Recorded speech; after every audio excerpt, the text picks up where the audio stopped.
کئی بیٹیوں کی یہ شکایتیں ہم نے سنی کہ جب شوہر سے جھگڑا ہوا سارے ہمدرد بن کے گئے تھے، لیکن آج 6 مہینے ہو گئے ہیں، کبھی باپ کہہ دیتا بیٹی دوا کا پیسہ نہیں ہے، کبھی بھائی کہہ دیتا بعد میں سنی جائے گی، کہتی مولانا اب کیا کیا جائے، میرے بھائی میری بہنوں میری بیٹیوں آپ مولوی کچھ نہیں کر سکتا ہے، جو بھی کرنا تھا تمہیں کو کرنا تھا، تمہیں مصطفیٰ کا اخلاق حاصل کرنا تھا، آقا کریم کا کردار سیکھنا تھا، زندگی کیسے چلتی ہے یہ تمہیں سیریل نہیں بتائیں گے، سیریل گھنٹے 2 گھنٹے کے ہوتے ہیں، زندگی 60 سال کی ہوتی ہے، اسے سیکھنے کے لیے مصطفیٰ کی 63 سالہ زندگی پڑھنا پڑے گی، آقا کا کردار سیکھنا پڑے گا، 60-70 سال کی زندگی کے لیے مصطفیٰ کو سمجھنا پڑے گا۔ یاد رکھیے گا جو مصطفیٰ کی زندگی کے مطابق زندگی گزارتے ہیں ان کی دنیا بھی بہتر ہو جاتی ہے، آخرت بھی بہتر ہو جاتی ہے۔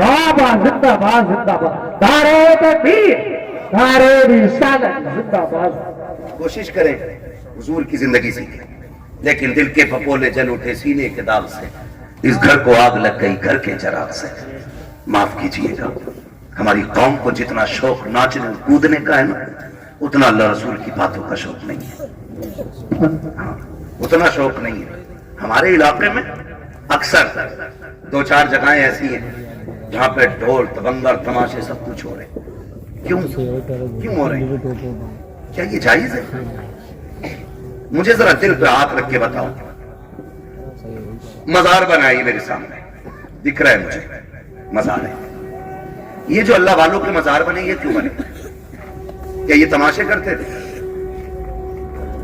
ان کے گلوں میں ڈھولک لٹکی رہتی تھی؟ مزار ان کے بنے ہیں جنہوں نے راتیں بھی جاگ کے گزاری ہیں، دن روزوں میں گزارے ہیں۔ عبادت کرنے والوں کے مزار بنے اور ان کے مزار پہ پکے پکے شرابی بے نمازی آتے ہیں۔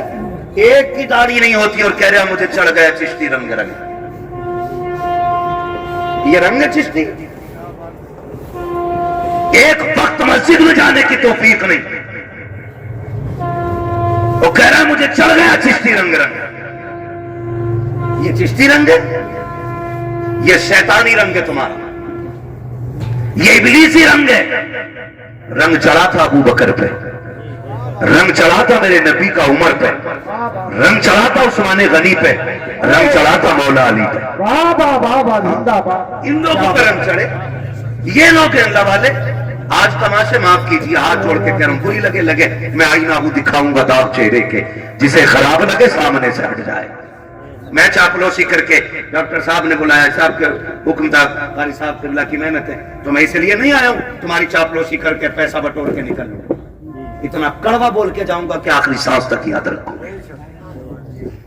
ہاں آخری سانس تک یاد رکھو گے، اتنا کڑوا بولوں گا، اس لیے کہ فری کی جنت میری جھولی میں نہیں، مجھے پتا جنت سستی ہوتی تو حسین کربلا میں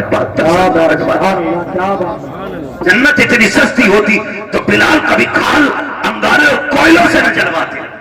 جنت مشکل تھی نا، تبھی تو انگاروں پہ جلائے گئے۔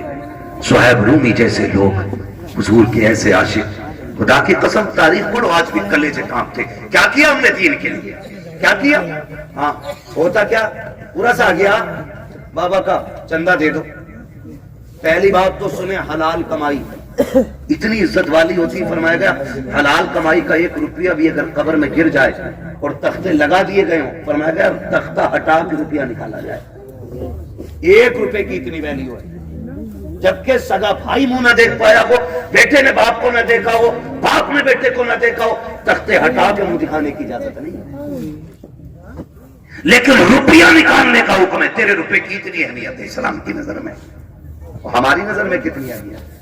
پورا ساریا بابا کا ٹھیک ہے عرس کرو، لیکن شریعت کے دائرے میں عرسوں سے مخالفت نہیں، تمہارے تماشوں سے تکلیف ہے۔ سن سکتے ہیں کڑوی باتیں بولوں ذرا میں؟ میرے سامنے نوجوان بیٹھے، جوان بھی کرتے ہیں تو بچے ان کی انگلی پکڑ کے میلوں میں جاتے ہیں۔ آج 28 سال کا میلے میں گیا تو 8 سال کا انگلی پکڑ کے گیا، کل یہ 28 کا ہوگا 8 کے کو پکڑ کے یہ لے جائے گا۔ ایسے ہی اصول چلتا رہے گا اور تم جاہل کے جاہل رہ جاؤ گے، کبھی ترقی نہیں کر پاؤ۔ یہ حالت ہماری رہے گی، یاد رکھنا۔ عرس آ رہا تھا، بڑے دھوم دھام سے چادر گھوم رہی ہے، چندہ ہو رہا کرو، پھر کیا ہوتا؟ قبال آ رہا، نام نہیں بتاؤں گا، پورا لگ جاتا لوگوں کو،